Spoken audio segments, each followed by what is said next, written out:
شركة أم توباك للصناعات الهندسية والتوريد الحديث. النهارده بنقدم لكم ماكينة عصر بذور واستخلاص الزيوت منها، زي البذور العطرية والبذور الزيتية. وعندي هنا زي زيت بذرة الفجل زي ما انتم شايفين كده. وعندي هنا تتميز الماكينة من السلستين عالي الجودة، مضاد للصدى، الجسم الخارجي بتاع الماكينة. وعندي هنا كمان كهربتها 220. كهرباء البيت العادية ممكن تحطها في بيت، في محل، في مكتب، على حسب ما انت عايز.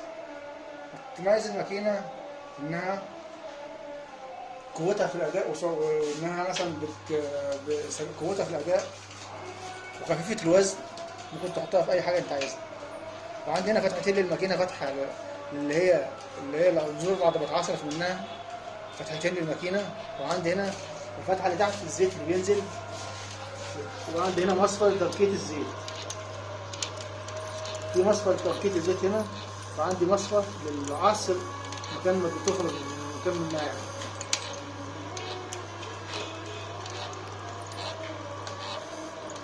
مقدمة لكم من شركة ام دوباك للصناعات الهندسية والتوريد الحديث.